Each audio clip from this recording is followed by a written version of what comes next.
Hello, this is Dias and a new author's story from my channel Russian Revenge Story.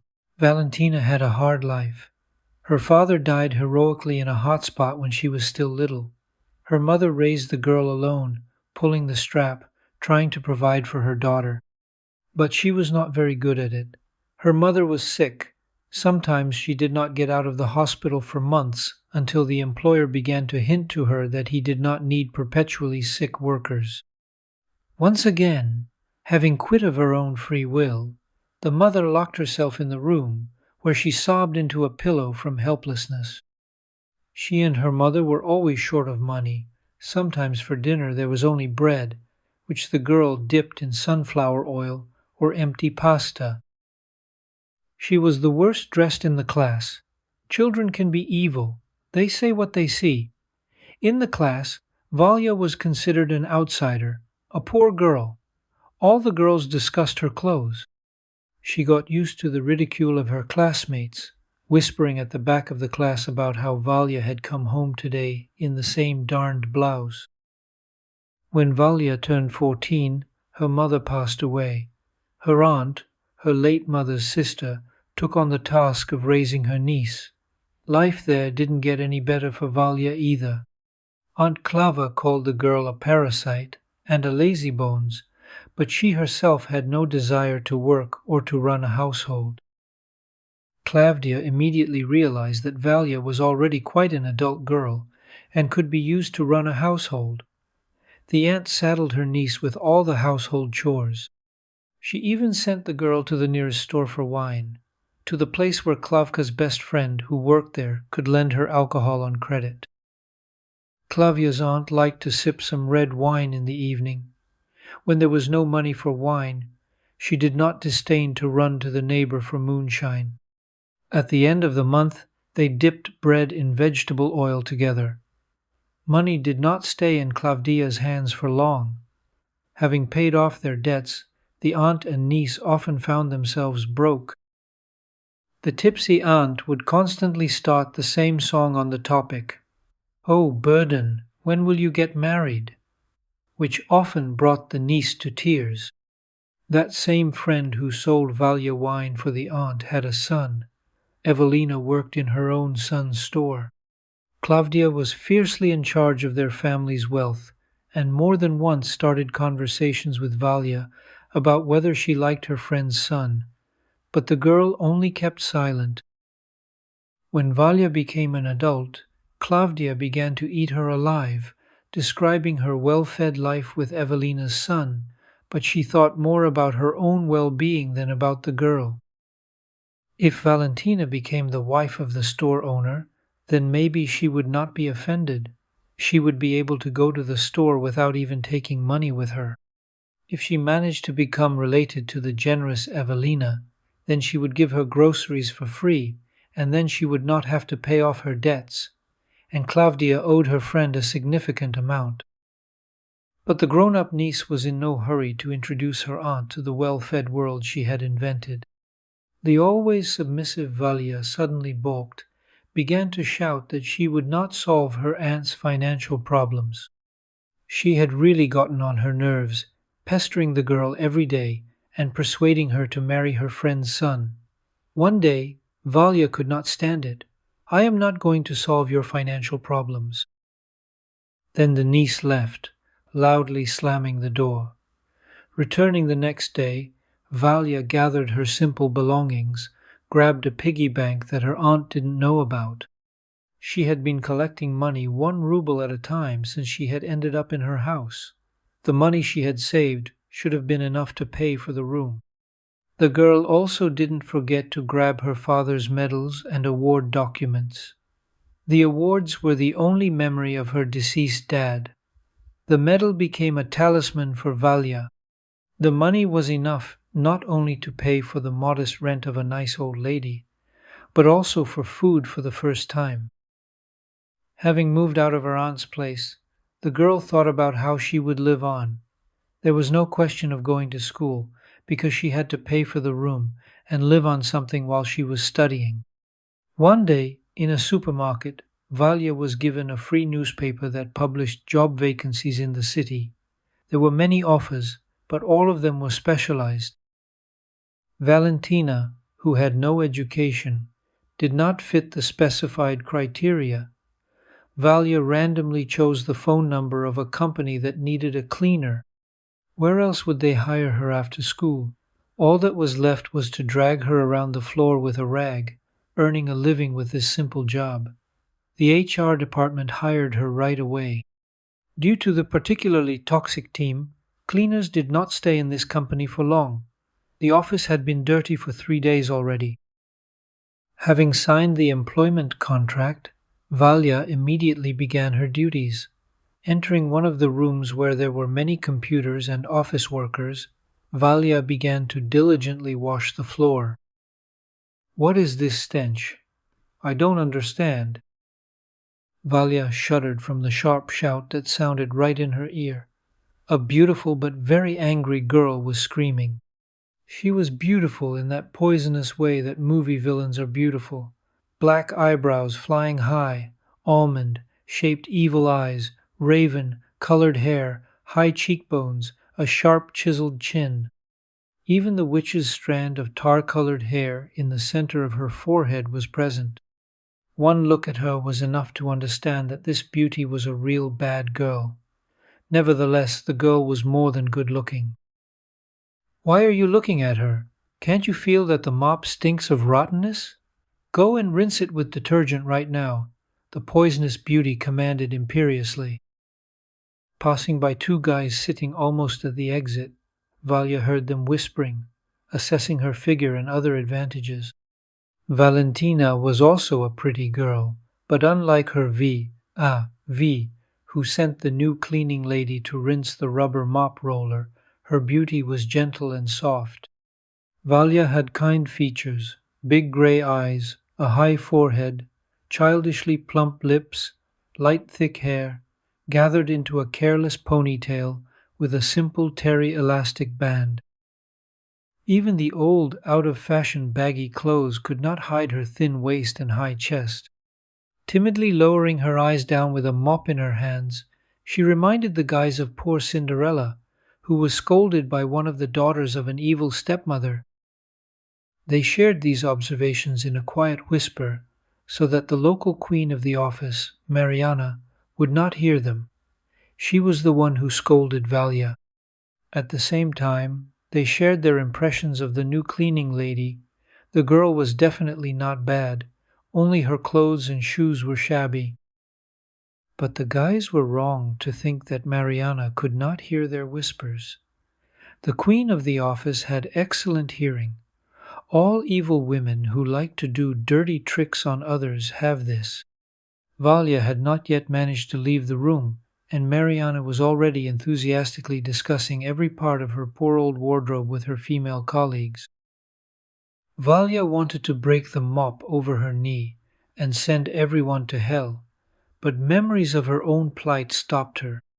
Without giving in to the surging emotions, the girl rinsed the rubber roller, then returned to the office and began to wash the floor again, not paying attention to the ridicule of the female half of the team. Every day spent at work seemed like hell. Mariana managed to turn not only the employees but also the management against the new cleaning lady. Only one guy sympathized with the girl, the same one who called her Cinderella at their first meeting. One day, he secretly waited for Valia near the office because the cleaning lady's workday ended later than that of other employees. Having waited, Igor invited her to a cafe. They chatted cheerfully. Igor seemed to Valia to be an open and kind guy, but the next day, in one of the long corridors of the office, one of Mariana's friends approached her. "What a fool you are! You found someone to hook up with. Igor is Mariana's boyfriend. They are going to get married. She will rot you if I tell her that you went to a cafe with him. Mariashka will soon become the head of the department. You will have fun," the girl said sarcastically. The next day, Valyusha was in for an unpleasant surprise. When she entered the room where the department where Mariana worked was located, the song "Hello, Second-Hand Girl" immediately started playing, and Mariashka herself, with a serious face, began asking her at which flea market she could buy the same vintage blouse as Valya's. Mariana called the broken boots on the girl's feet a rarity from the NKVD torture chamber, and Spanish boots, inventing new and sophisticated mockery of each item of the girl's wardrobe. The workers present at Valya's humiliation politely giggled at Mariana's evil jokes, not wanting to quarrel with the caustic careerist. Igor never invited Valya to a cafe again. Accidentally bumping into a young cleaning lady in the hallway, the guy embarrassedly hid his eyes and looked away. He could not look into the eyes of the girl he liked so much. Igor felt ashamed and disgusted by his betrayal because he had giggled along with everyone else attending the performance staged by Mariana. He had long since stopped liking Mariashka, but he did not dare even hint that they should break off their relationship. Igor liked his job in the office. His salary was good. He did not want to get into trouble, quarreling with the future head of the department.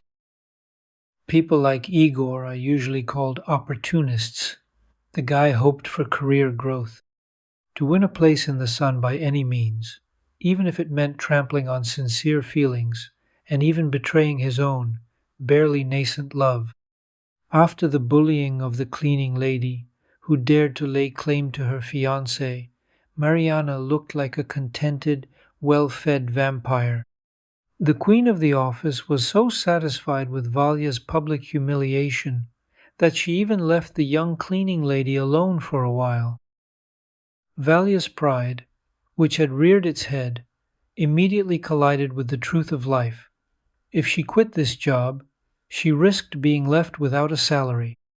When she signed it, she did not read the employment contract, but later, when she came to talk about leaving to the HR department, she was told that if she left before the agreed deadline, without having worked for at least 1 month, she risked not receiving a penny. It was a pity to lose the money she had earned, so she had to stay. The money from the piggy bank was almost all gone. In addition, Valya was now taking care of a small pet. She could not leave Martin hungry. The small white kitten somehow miraculously made its way into the office. Valya had to hide it from the evil Marianne until the end of the working day.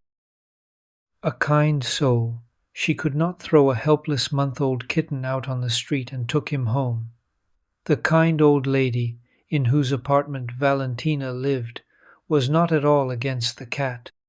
Valya named the kitten Martin, and when the money was almost gone, the girl shared her last kefir with the pet. The long-awaited day of salary distribution coincided with the day when the boss intended to visit the office. He was the head of the entire network of branches and enterprises. Everyone was afraid of the boss, except for Mariana. She managed to gain the trust of the former military man.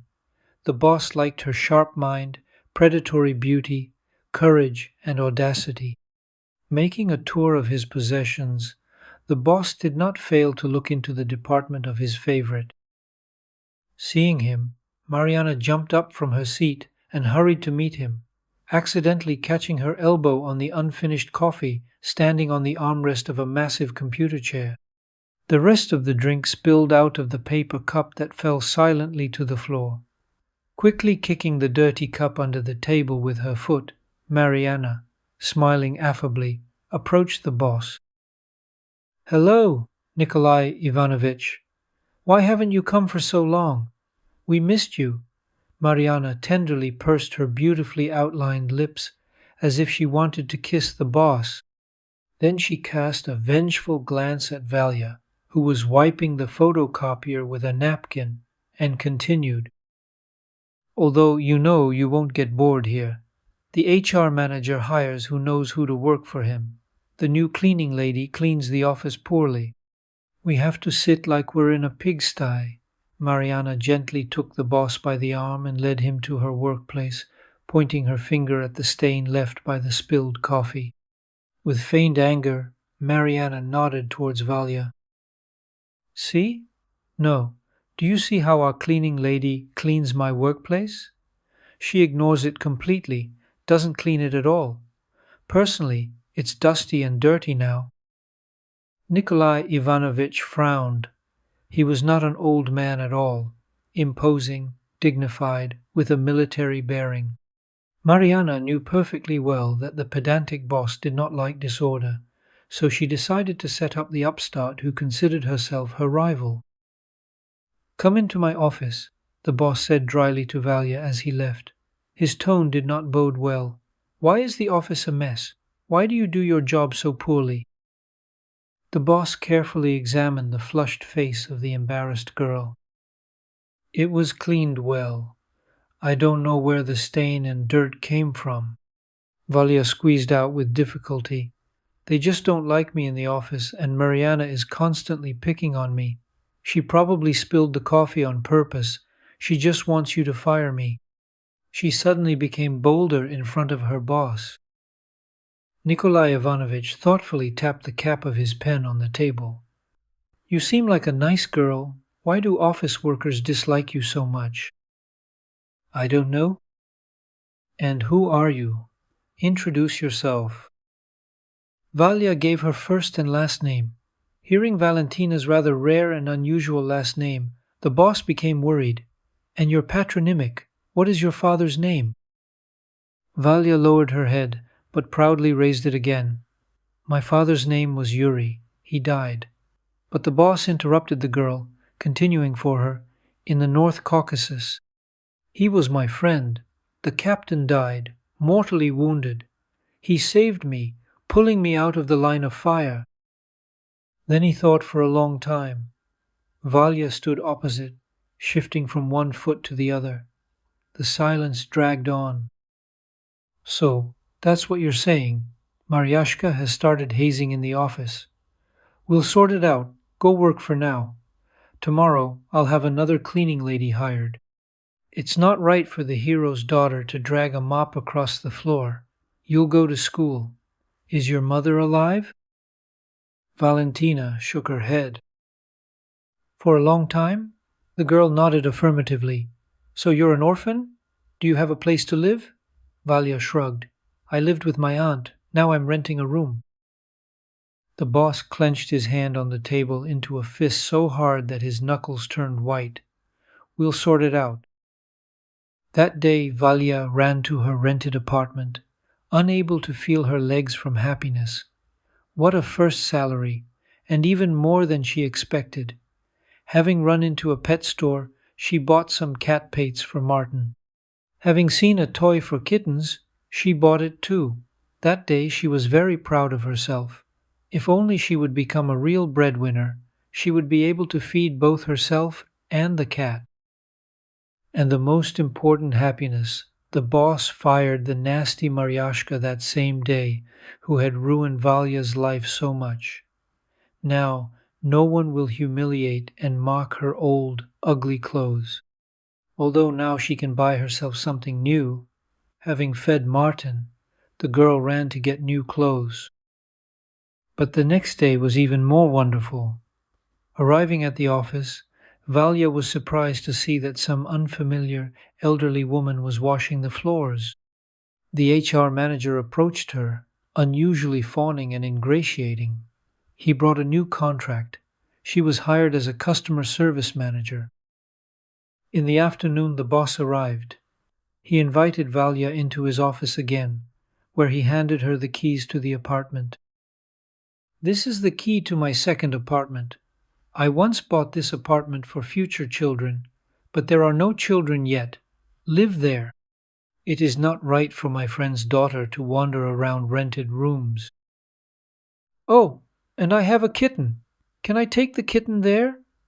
I can't go anywhere without Martin, Valia said. Nikolai Ivanovitch laughed cheerfully. You can move in with an alligator. The apartment has been empty for a long time. You and the cat will be the hostess.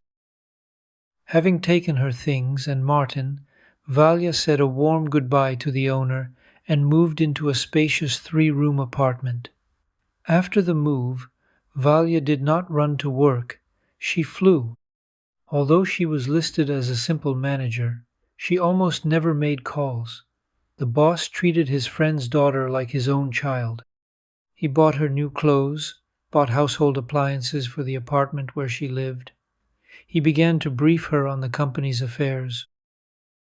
The childless soldier saw Valentina as his successor. He wanted, if something happened to him, for Valia to be able to replace him in all areas related to the work of the network of offices and enterprises. Only Aunt Clava constantly repeated that there was no money for education. A friend of Valentina's late father insisted on entering the university, the economics department. Looking with surprise at the changes in the appearance and behavior of the former cleaning lady, at the attitude of the management towards her, Igor immediately found the courage to tell Mariana that their relationship had exhausted itself. He did not hurt Mariana at all with this statement. The girl had long considered him unpromising, especially since at her new place of work she began to court her boss's son. Having received freedom from the former queen of the office, the opportunist tried to improve relations with Valia, but the girl already knew his worth. So she refused his offer to go somewhere on the weekend.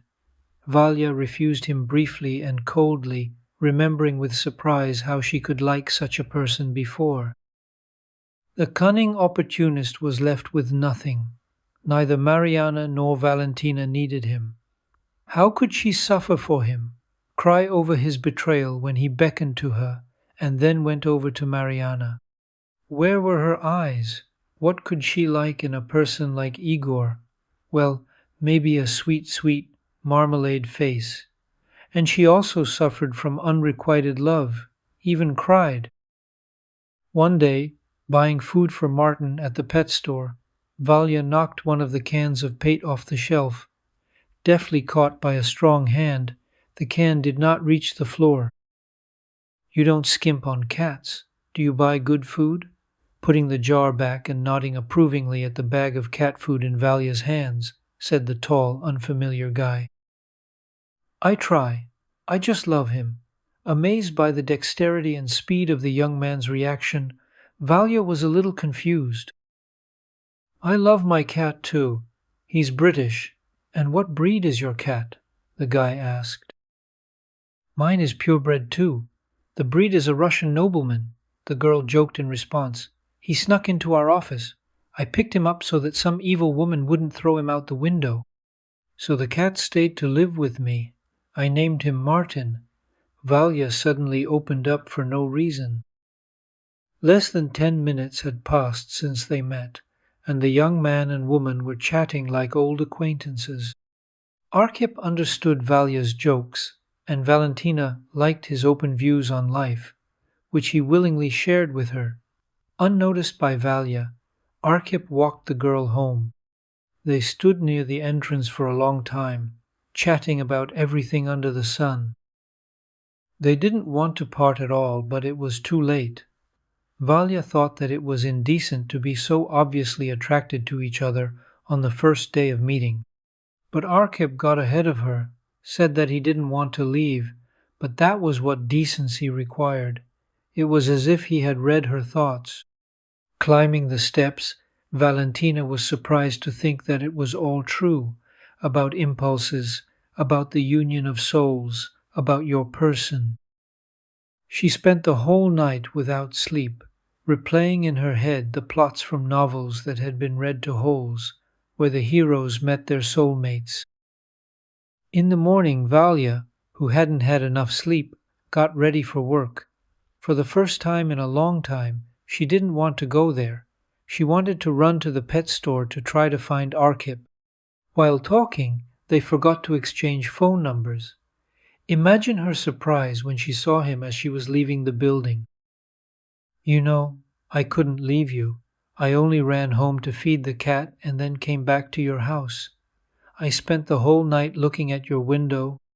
The guy pointed to the windows of the second floor where Valia lived. And you didn't sleep either. I saw that the light was on in your bedroom all night. It's fate, you know. It was predetermined. You are mine and I am yours, period, Arkhip said, pulling the girl to him, greedily inhaling the scent of her hair. If you like the story, please support me with a like. And to learn about the release of new interesting stories, subscribe to my channel. All the best to you. Thank you for reading.